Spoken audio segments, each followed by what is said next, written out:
Shalom, everyone.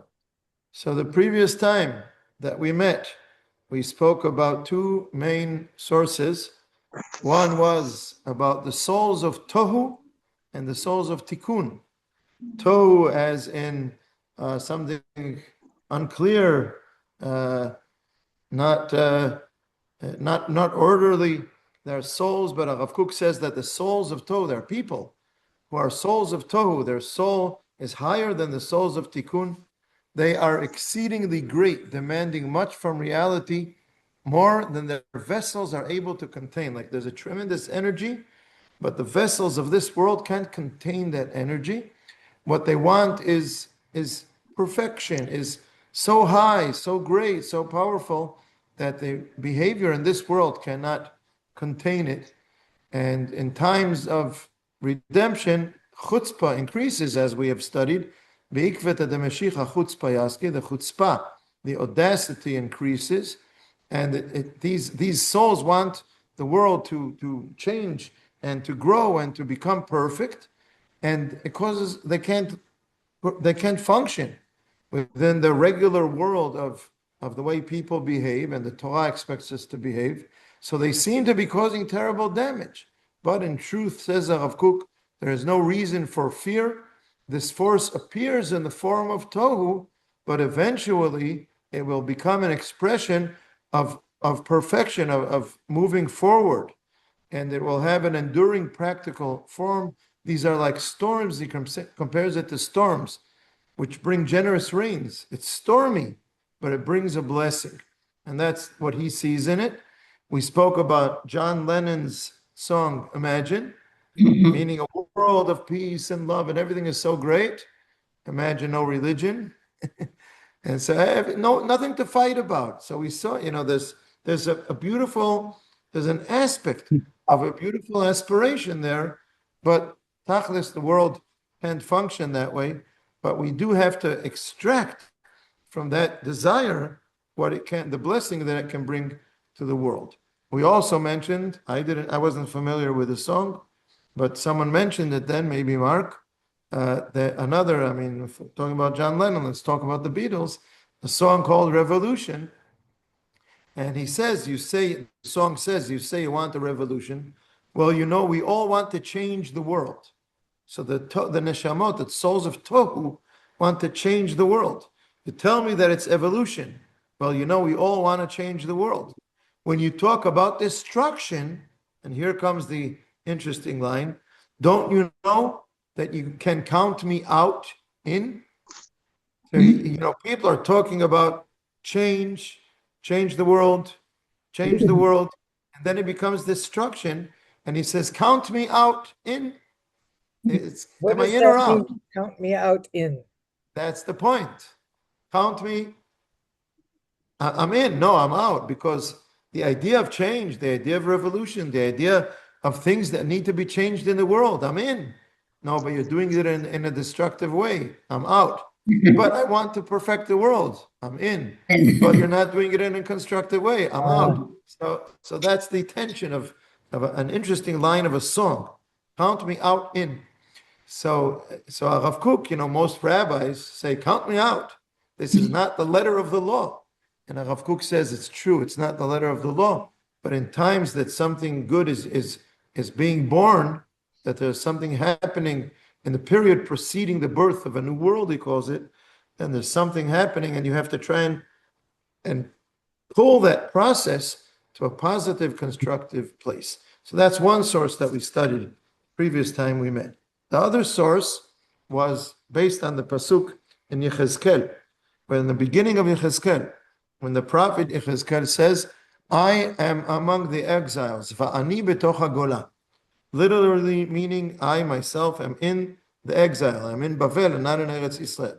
But HaRav Kook takes it and or makes a drash on the word ani. I am in the exiles, that my inner essential self is in exile.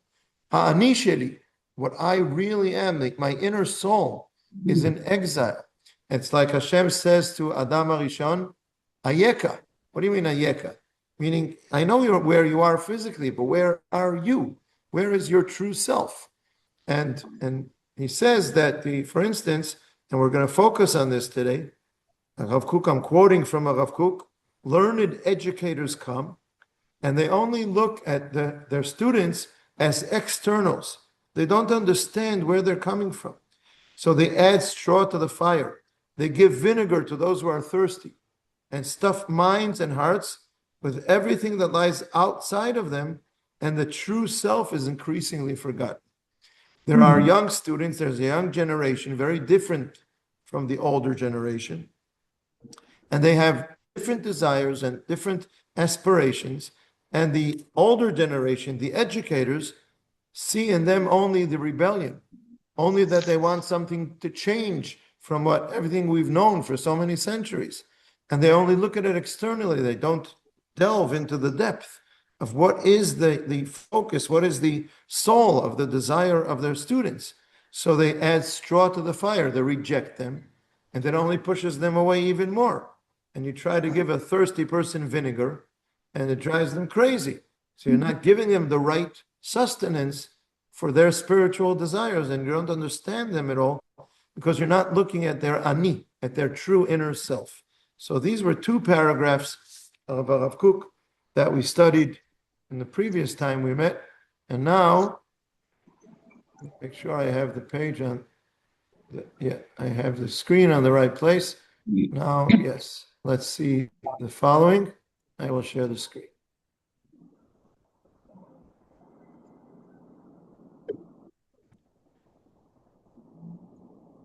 Okay. So you see here, I quoted the pasuk from the end of the prophets. The end of the prophets is the book of the 12 prophets, Trei Asar, and the end of Trei Asar is the prophet Malachi, and the end of Malachi is pasuk, is this Perek Gimel, and at the end of Perek Gimel we have these two psukim. It's mamash the end of prophecy before Tanakh moves on to Ketuvim, to Tehillim. And Malachi says, הנה אנוכי שולח לכם את אליה הנביא, והשיב לב אבות על בנים ולב בנים על אבותם. We read this chapter as the haftarah on the Shabbat before Pesach, Shabbat HaGadol.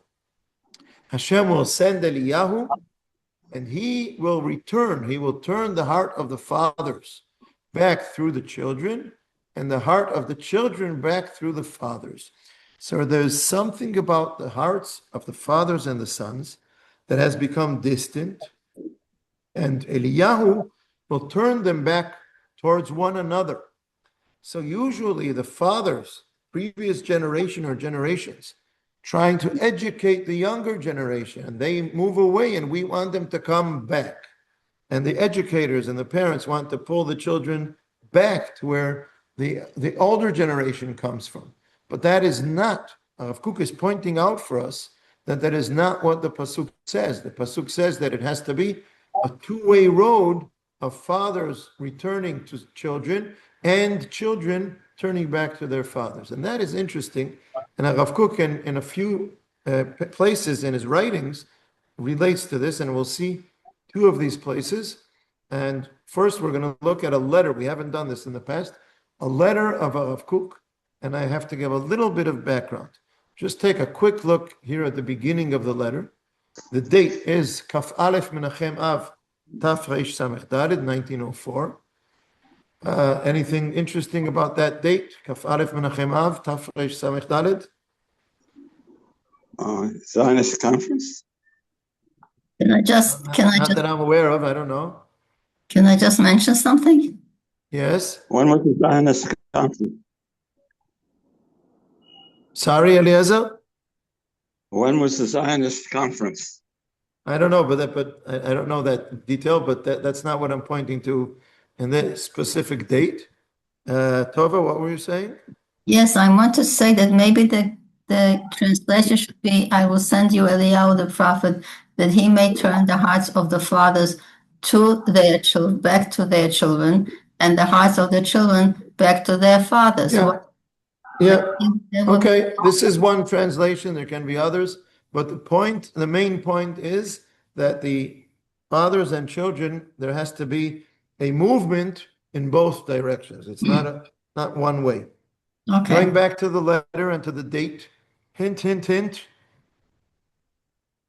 Again, Kaf Aleph Av. Mhm. What am I hinting to? We're talking I'll about make a the stronger hint. Open your the calendars. the Churban of Beit HaMikdash. We're close to that. Menachem Av. We Open just your calendars. what have some calendars? Oh, I'm looking. What am I looking at? Let's see. Kaf What Aleph. date is it today? Today is let's see. Today is August Today is Kaf Aleph. Aleph. That's That's right. Kaf. Today is Kaf Aleph calendar. Av. Today is Kaf Today Aleph. is Yeah. Kaf Aleph. I did not plan this a year ahead. Wow. I know that the letter was written in Av. I didn't remember the Wow. exact date. I was studying this letter because I'm writing a little article about it for the opening of the school year, and you'll soon see why. But then as I was preparing for today, I said, whoa, that's it.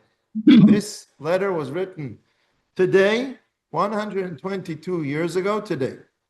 But I want to make another 2 points. First of all, HaRav Kook made Aliyah in 1904. Kafchet Iyar. Kafchet Iyar, what we know about Kafchet Iyar is what happened not in HaRav Kook's time. What happened later than HaRav Kook on Kafchet Iyar? Oh, the Medina. We talk about No, the that's Hey B'Iyar. okay. The United Nations? No, has to do something. No, I don't know. Kafchet B'Iyar. What happened on Kafchet B'Iyar? Yerushalayim? Yes, what? Arav Goren? Yerushalayim, Shichrur Yerushalayim. The Okay. unifying Yerushalayim in the Six-Day War was Kafchet B'Iyar. One of Nachon. HaRav Kook's students was, I'm going to stop sharing for a moment because this doesn't need the text. One of HaRav Kook's students was HaRav Neria, HaRav Moshe Tzvi Neria, Mhm. who was one of the, in a very interesting leadership position. HaRav Neria spread the Torah of HaRav Kook. HaRav Neria arrived in Israel, I believe in 1930. HaRav Kook passed away in 1935. HaRav Neria arrived in Israel, I believe in 1930, because he got a certificate from HaRav Kook in order for the British to allow people to come. Someone had to accept you here in Israel. And so HaRav Kook gave as much as he could. He gave certificates to people, and he gave HaRav Neria such a certificate. And when HaRav Neria came to Israel, he came to HaRav Kook's yeshiva, Yeshivat Merkaz Harav in Jerusalem. And Ilana, I'm sorry, it's distracting. I didn't plan anything. She just popped out. So okay, not Ilana. What's her name? Shoko. Shoko. Excuse me. Thank you, Shoko. That's very considerate of you. Okay. So HaRav Neria went to HaRav Kook's yeshiva. He was only there 5 years in HaRav Kook's life, the last 5 years of HaRav Kook's life, because he passed away in 35. But HaRav Neria became one of the main people spreading HaRav Kook's Torah, and as HaRav Neria became a teacher and the Rosh Yeshiva, he created the whole, he was one of the creators, not of Bnei Akiva itself, but of the creator of the school system of Bnei Akiva, Yeshivot Bnei Akiva, Kfar HaRoeh. And he, through teaching his students, he spread the Torah of HaRav Kook. And Neria wrote several books about HaRav Kook, and one of them is called Mo'adei HaRe'aya. He describes HaRav Kook as he would celebrate different Chagim. And I look at the book and I see there's a chapter titled Yom Yerushalayim. I said, what? Doesn't he know history? Jerusalem was united in 1967. HaRav Kook passed away in 1935. How could HaRav Kook celebrate Yom Yerushalayim? It turns out that HaRav Kook made Aliyah. He arrived. His plane did not land in Israel in Kafchet B'Iyar 1904. I think what are they? The Wright brothers may have been experimenting on flight at that time, but there were no commercial airplanes for sure. HaRav Kook's boat docked in Namal Yafo, and Kafchet B'Iyar 1904.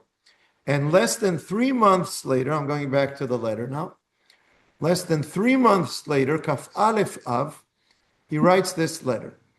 And the person he's writing it to is, he says the following: to my honored, beloved, pleasant, and gracious friend, filled with wisdom and knowledge and Yirat Hashem, our teacher, HaRav Moshe Zaidel, may his light continue to shine and all that is his greetings and peace.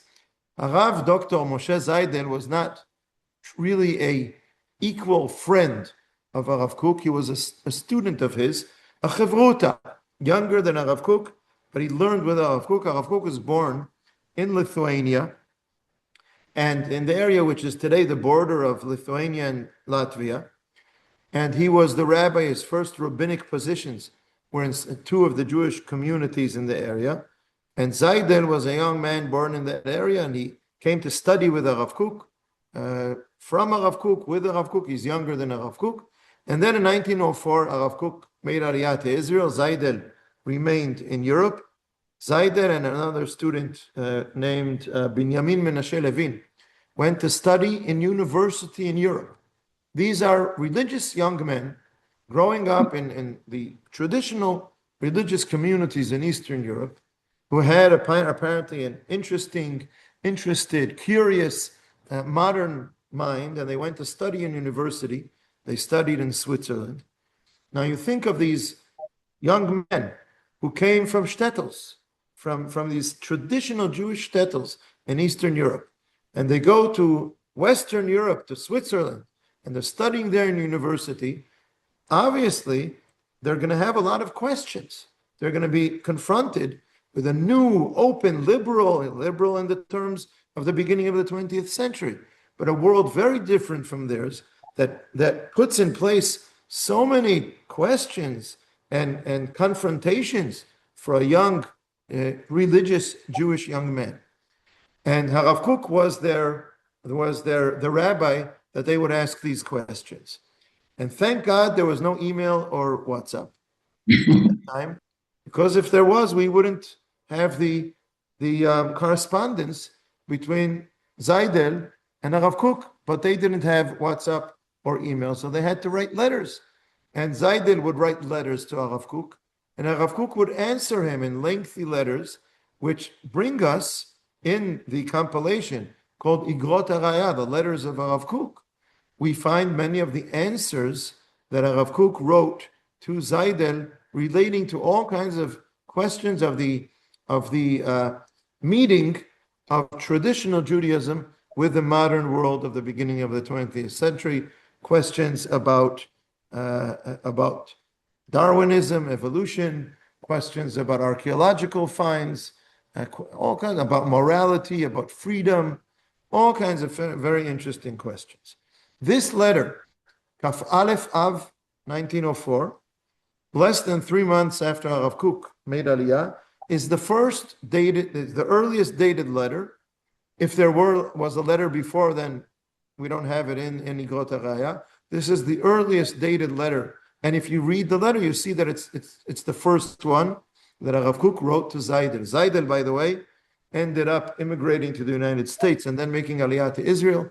He was a rabbi and a teacher, and he taught teachers in Yerushalayim. He was one of the group that created the Perush on the Tanakh that we know as Da'at Mikra. He wrote the Perush for Micha in Trei Asar. In any case, this is young Moshe Zaidel asking HaRav Kook questions, and HaRav Kook answers him. And here is a letter of HaRav Kook now. After all these introductions, time to see what he says. Your precious words, my dear friends. HaRav Kook treats him as a friend. He calls him our teacher, HaRav Moshe Zaidel. That's being respectful. Moreinu HaRav Moshe Zaidel. It doesn't mean that HaRav Kook was a student of Zaidel. Zaidel was truly a student of HaRav Kook, but it's being respectful towards him. And he calls him our teacher, my dear friend. He likes him, he loves him, he appreciates him. He's really a student of HaRav Kook. Your precious words, my dear friend, gladden my heart. Meaning, I meet a young man who is asking questions about Torah, who is challenged by modern things, and he's putting forth his questions. I am not condemning you.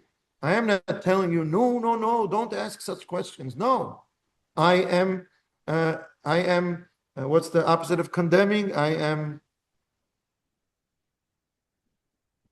Lauding, Accepting. lauding, praising, praising. I'm looking supporting. for a word similar to praising, whatever. I'm praising you. Good. I'm happy to see your precious words. And he says the following. And this is HaRav Kook, who is new in Israel, less than 3 months, writing to Zaidel, who is still in Europe. We must prepare ourselves for our magnificent future in the spirit of Hashem, in the spirit of knowledge and the light of Hashem, a spirit capable of uniting, look at this, of uniting all the fresh and vigorous forces within our people so that we may be ready to live healthy and complete lives that will serve as an example to all the nations under heaven, combining strength and courage with holiness and exaltation. HaRav Kook says, you are a young man. You have fresh force. You have vigorous forces. We need to take those forces, not to condemn them, not to push them down, not to push them back, to take these vigorous young forces and combine them with holiness and exaltation, and then we will be able to build the tremendous building of Am Yisrael that will serve as an example to all the nations under heaven. Then, says HaRav Kook, shall we be able to fulfill the destiny, the calling that is fitting for Israel in the land of Israel. And how is this going to happen, says HaRav Kook? And this is possible only by gathering together all the good that is found to be found in the lives of the fathers and the sons alike. So now you know what pasuk HaRav Kook is referring to. We have to put together the good that is to be found in the lives of the fathers and the sons in such a way that the positive aspects of these two paths of life will not merely cease to contradict one another, but will instead strengthen and elevate one another. This is the foundation of the restoration of the hearts of the fathers to their children and the hearts of the children to their fathers. Okay, Tova, you win. See, HaRav Kook says, to their fathers, to their children. In any case, HaRav Kook says, listen to this pasuk. Look at, I came to Israel. I knew that when I was in Europe, but here in Israel, I see it. We have the older generation, the traditional generation. They keep mitzvot, but they don't have the fresh and vigorous forces. And we see the young generation that has fresh and vigorous forces, but they don't have holiness and exaltation. And it seems that there's a contradiction here. But no, says HaRav Kook, it's not a contradiction. We have to take the good in each of these sides, in the lives of the fathers and the lives of the sons, and put together the fresh and vigorous forces of the young generation with the holiness and exaltation of the older generation. And we have to put these together. This is what I see in Eretz Yisrael, says HaRav Kook, describes HaRav Kook to Zaidel, who is in Europe. At this point, I think he's still in Lithuania before even going to university in Switzerland. But he's saying this to a young man who is asking questions because he finds conflict between the modern world that he's exposed to. He finds conflict between that and the Torah. And says HaRav Kook, you're not the only one. Now the thirst for the word of Hashem has revealed itself in our generation as a sickness of fainting from thirst. The famous pasuk in the Navi Amos, lo ra'av lalechem ve'lo tzama lamayim, ki im lishmoa divrei Hashem. There's a thirst to hear the words of Hashem, and there's a fainting, a sickness of fainting because we don't find the word of Hashem. We're in the modern world. We're confronted with challenges from the modern world, and we're thirsty that the Torah should have answers to our questions, and we don't find those answers, so we're very thirsty. We're fainting from thirst, spiritually fainting from thirst, because we don't have someone who's going to explain to us how the Torah is going to answer these challenges of the modern world. And says HaRav Kook, amongst many youngsters, this sickness of thirst has transformed their longings into revulsion. That's very sad. They long for the Torah to be able to answer the challenges of the modern world. But they don't find the answers. And what do the rabbis do? The rabbis do what we described in the opening of this discussion today. They give the thirsty, they give them vinegar instead of water. They try to push them back rather than encourage them. They tell them, no, no, no, God forbid, don't study those kinds of things. Don't be exposed to the modern world. Go back to the shtetl. And they don't want that. That does not quench their thirst. So they're fainting, and instead of fainting, they're longing to understand how the Torah can be a positive light unto the modern world. It turns into revulsion, and they turn away from the Torah, and they're totally pushed away from the Torah. This is what I see, says HaRav Kook. What do I suggest to do about it? Therefore, says HaRav Kook, every young person who comes, seeks, and asks, and gives voice to his perplexities, what do I say to him? Do I say to him, no, no, no, terrible? Do I condemn him? No. I see as the image of a precious stone, an onyx or a jasper among the stones of the high priest's breastplate, the Choshen, destined to be set in the gates of Jerusalem, according to the Gemara in Masechet Bava Batra. And he quotes the pasuk in Yeshayahu, the pasuk that says, one second, I'll quote it in Hebrew. ושמתי כדחוד שמשותייך ושערייך לאבני אקדח בכל גבולך אבני חפץ. I will make your windows of jasper and your gates of carbuncle stones and all your border of precious stones. These are all kinds of precious stones. And Yeshayahu is saying, oh, there will be great abundance. Your homes will be built and your stones, your streets will be made of precious stones. And all your children shall be disciples of Hashem. This is a famous pasuk that we know from the Tefillah. V'chol banaych limudei Adonai, v'rav shlom banaych, and your children's peace shall increase. What does HaRav Kook say? This prophecy that describes Jerusalem in the time of Geulah as having precious stones, I see these youngsters who seek answers and give voice to their perplexities. I see them as precious stones. They're not negative. I don't think that their behavior is disrespectful, is negative. No, I see them, if they turn their backs on us and reject the Torah, that's problematic. But don't look down on them. Don't push them back. See them as precious stones because they have the potential of putting back together the Torah with the modern world. By the way, Yeshayahu Nun Dalet. Where are we in Biduk, where we are now in the month of Av? What do we have to do with Yeshayahu in the month of Av? Today we have a lot of riddles. What do we have on our Shabbatot in the month of Av and Elul?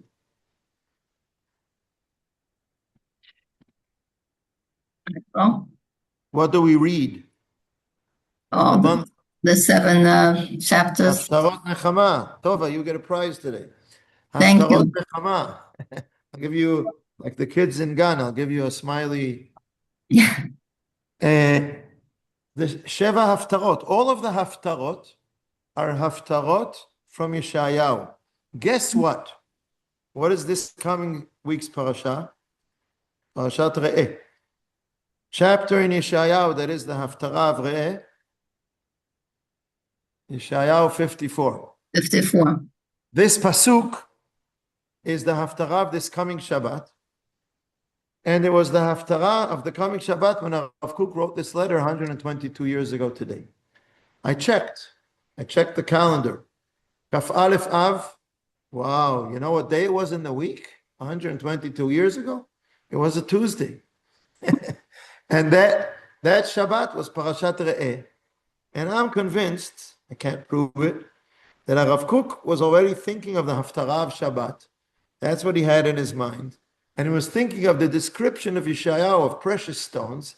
And when he was looking for a parable to describe what he sees in these youngsters who ask the rabbis questions, perplexities about meeting of the Torah with the modern world, what he saw was an image of precious stone, because that's the Haftarah of this coming Shabbat, 122 years ago and this week.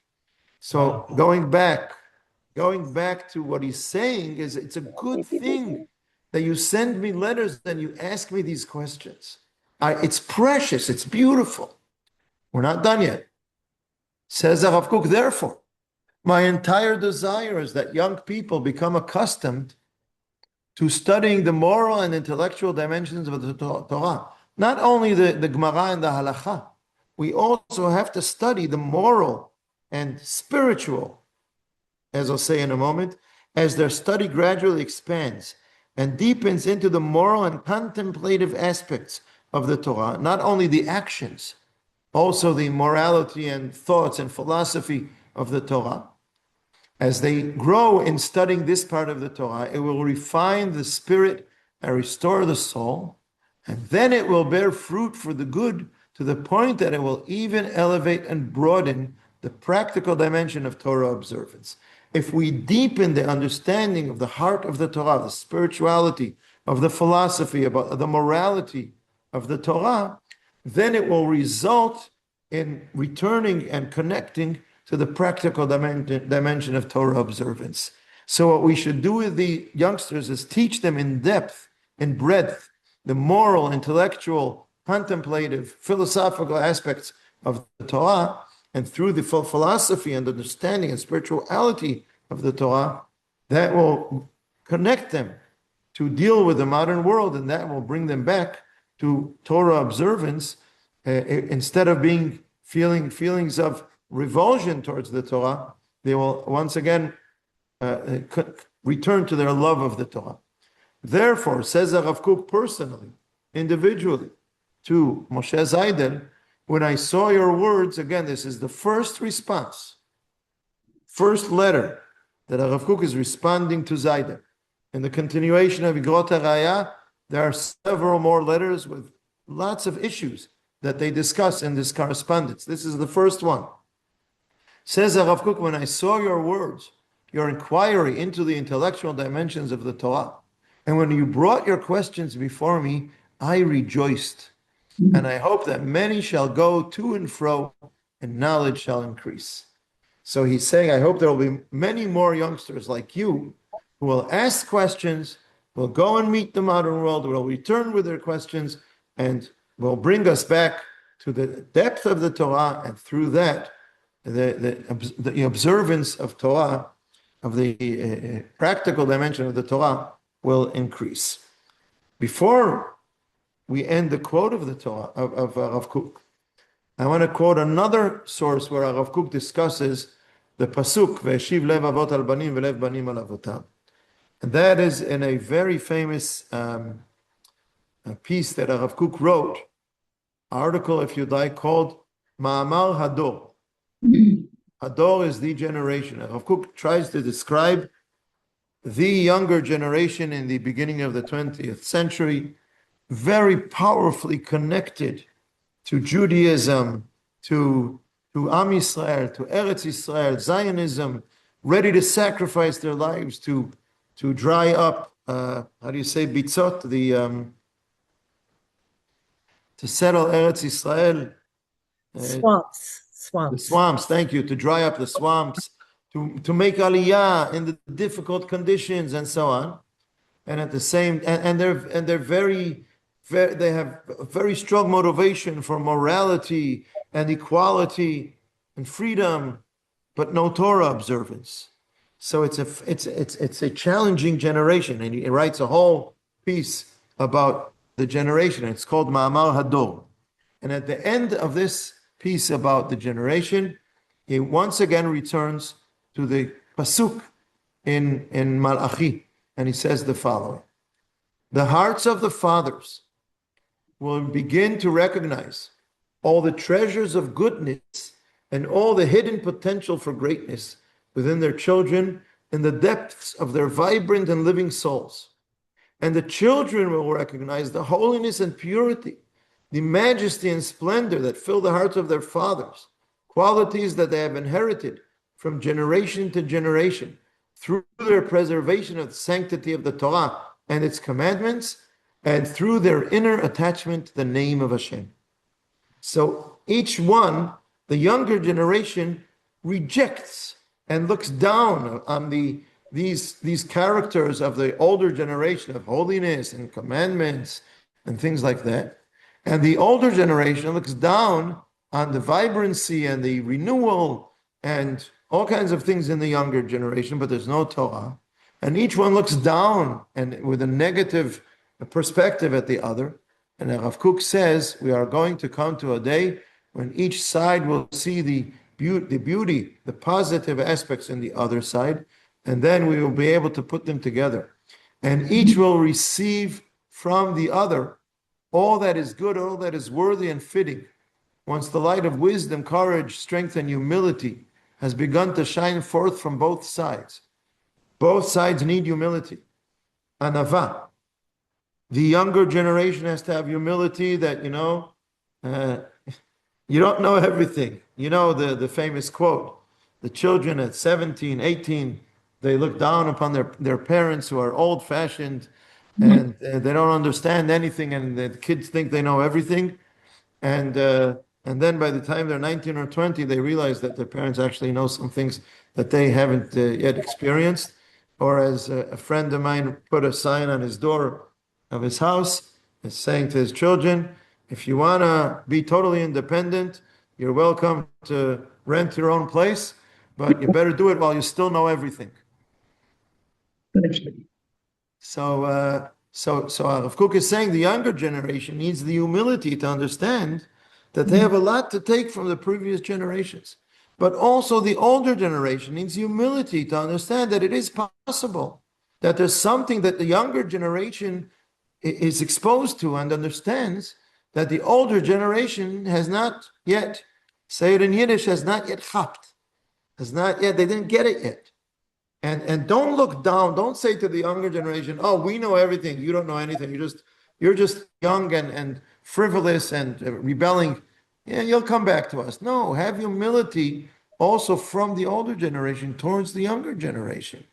So everyone should have humility. And once we have wisdom, courage, strength, and humility from both sides, then all of which will lead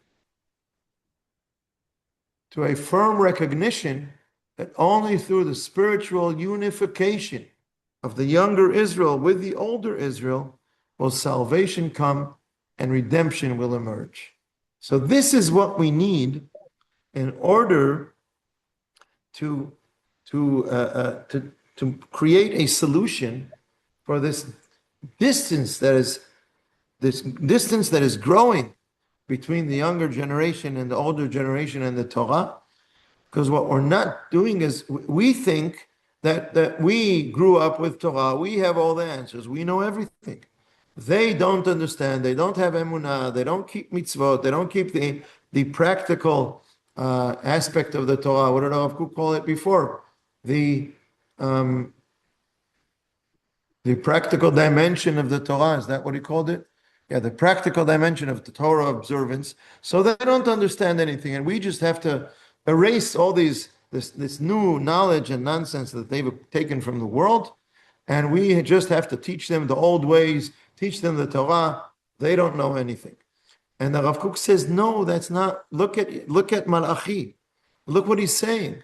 V'yeshiv lev avot al banim ve'lev banim al avotam.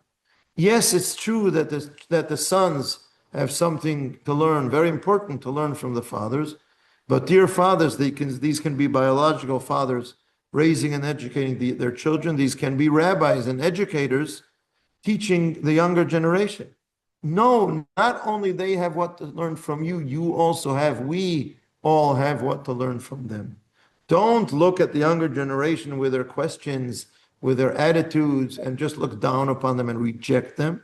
Listen to where their questions are coming from. Look for the inner quality, the inner good of what's happening, and try to connect to it, because there's something good happening there. And we have what to get from their questions. And the truth is that the full building, the complete building of greatness of Am Yisrael will come from putting both sides together.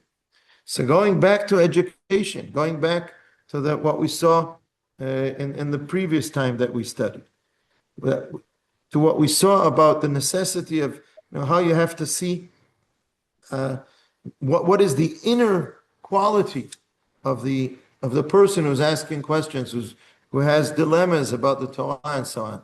Don't give him vinegar when he's thirsty for water. Don't try to push him back to where you were, because this is the way you grew up with something that was good for you. It doesn't mean that that's going to quench his thirst.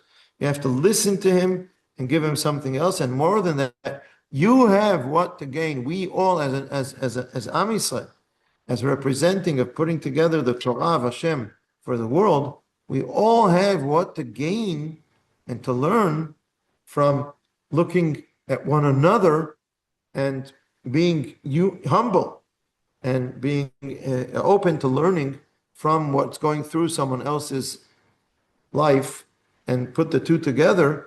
That will give us both a renewal and, what was the word HaRav Kook used before? That will give us fresh and vigorous forces, together with the good old holiness and exaltation. I'm going to take a breath and see if anyone wants to make any comments.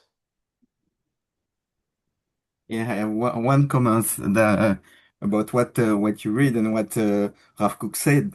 It reminds me, maybe what I will say, it's not politically correct at all, but it reminds me the situation we have today. So more than 100 years after what Rav Kook wrote, we have exactly 122 years. Exactly, yes, you're right. But we have exactly the same situation for me. On one side, we have the Haredim, which remind me like the old generation, and they don't want to make any evolution into the modern society, let's say. And on the other hand, we have the Haredim, who are against the Torah, and not the Haredim, the Chilonim, who are really against the Torah, against the religious, and all the religious together. And they don't want to keep anything from the Torah. So it really reminds me this conflict we have today, and after all these years, nothing changed. So we have a lot of people, and a lot of people today in Israel are in the middle of all those things, but we have still a lot of people on the Haredi side, and a lot of people on the Chiloni side, which are those two parts for me. And we didn't find a solution to bring them together, to bring them to be together, and to hear what the other have to say and what the other are doing. So I'm just 1 second. Thank you. I'm just muting everyone because someone's Zoom is making noises. So I muted everyone, but if anyone wants to speak, you can just open your mute. I'm saying two things, Nathaniel. First of all, second of all, I will identify with you. But before I say that, I want to say that one thing HaRav Kook did achieve, mostly after he passed away, but his Torah created another part in Am Yisrael that wants to take the good from both sides. Tzionut Datit, right, not the party, not getting into names of political parties. Yeah, you're right. But Rav Kook's disciples in the past 3-4 generations, from the years of Rav Kook to today, were less than 10 years away from the 100th anniversary of Rav Kook's passing in 9 years. It's 91 years since Rav Kook's passing. In 9 years, there will be 100 years, and yes, something has happened in these 91 years, or if we count from 1904, in these 122 years, that Rav Kook's teaching did create a generation, a growing populace that wants to put the two together, that takes modernity, is willing to ask questions and create some kind of process that is possible even within halakha, and to be able to put the two together and so on, and take from the Haredim the Torah and the observance and the Torah study, and to take from the academic world academic excellence and in all kinds of professions and all kinds of things. So that's one thing that did happen because HaRav Kook was the teacher, one of the main or the main teacher, at least in Eretz Yisrael, about creating this kind of attitude. The others learned it from Rav Soloveitchik in America, or Rav Reines in a different way, or others. But these are major teachers who did create this kind of part of the society within Am Yisrael. That's one thing. The other thing, as I said before, is that yes, it's true in many ways, not in one way, not only between Charedim and Chilonim, also very much in Israeli society today, and maybe always, but now it's sharper, between left and right, and all kinds of other divisions that it's all or nothing. It's everyone thinks they have kol haemet, and the other side are just stupid, and some people have been awakened over the years, and some only in the last 3 years, and some not yet, that we have to speak with one another and listen to one another and understand that the only way for us to grow is to take the good on both sides and be able to put them together. Right. True. You're muted, so please open your mute, Ilana. And you Yeah. claim not to be talking about the current political situation. I'm sorry. Oh, yeah. No. Of course it's politics. I don't want to put it into political parties. I know. Last night I was at a very interesting meeting of one of the many groups that exist today that has been working on putting the different sides together, and they're doing a very interesting job of it and process and creating what do you call it, documents that are niarot avoda, for us to continue working on together for the future. So I'm looking at it from a social aspect, not from the political aspect. Of course, I do expect it and hope that with time it will influence the political parties or figures. Okay, and anything else? So I'm saying, going back to the headline of our topic is HaRav Kook about faith and heresy, because a lot of what is happening, says HaRav Kook, is because there is a new world and there is a lot happening in the world, and when youngsters are exposed to it, the way to deal with it is not to reject them, push them down and push them back. It's to understand where they're coming from and relate to where they're at. But it's more than that. It's not only that as educators we have to understand where they're at and speak to them, but it's also that we have to have humility and to understand that we have what to get and learn from this new world, from all these different aspects. That doesn't mean that we have to accept everything the new world says. But there are things that we should and we can learn from the new world. And if we're not ready to do that, then we're just going to continue causing damage and not to try and take the good and put the good parts together. Excuse me, I think that Louis is raising his hand, but I'm not sure. Yes, thank you. Thank you. Bevakasha, Eliezer. So, in Yeshayahu, I think a key word is heart. Is what? Heart, lev. That, lev. That if you don't. You mean in the Pasuk in Malachi, Veshiv lev avot al banim velev banim al avotam. I'm sorry, Malachi. I'm sorry. Yes. Because if you don't feel for the other person, if you don't empathize with the other person, then there's very little chance of coming to an understanding. And it's a to some extent it's the chicken and the egg, because you don't meet with him because he has terrible opinions, so you don't know him, so you don't have any heart for him, and then you continue to be far away from him and you don't listen to what he's saying, you just reject it. It's a vicious circle, and somewhere someone has to break out of that catch-22 situation to be able to stop stop that circle from just spinning and be able to say, wait, let's stop the merry-go-round and get off for a second and then look at one another and try to love one another, yes, and appreciate what's good about the other one before I disagree with him, and then maybe we can even talk to one another and listen to one another. Absolutely. Thank you for that point, Eliezer. Yes, Tova. I'm just thinking that sometimes we meet people and we don't have the same Yeah, you're a the baby. same background, and we don't have the same documents to be discussing. And like you're talking to somebody completely foreign, and you can't, you see, if you talk to people that have the similar background, then at least you can discuss. It says this, it says that. But if somebody says to you, I don't care what it says in there in the Torah, I don't care what it says in in Jewish law, I'm not interested. So how do you talk to them? But what about the other way? Take the same thing that you're saying, but also in the other direction. Do you Okay. care about modern thinkers? Do you care about where do they take their values from? Okay. So what do I do? So I have to.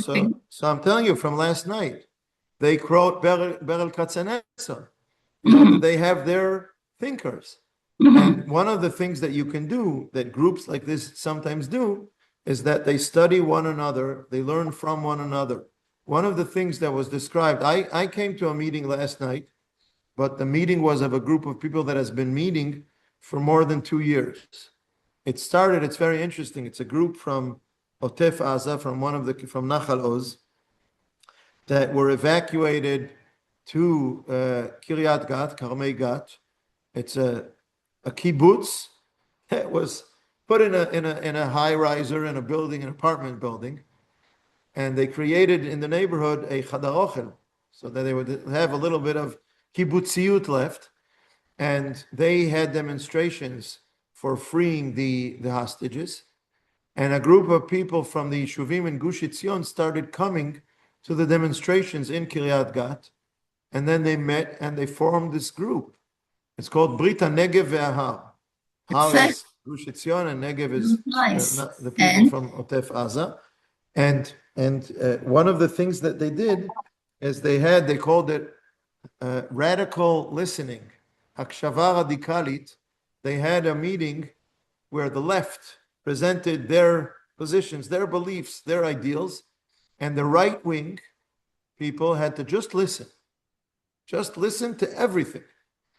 Then they had another evening where they met, and the right wing had the opportunity to explain their positions and opinions, and the left had to do this extreme listening without saying a word, the right wing opinions, and then they could sit together and talk with one another. So in the same way, yes, we have to study Jewish sources.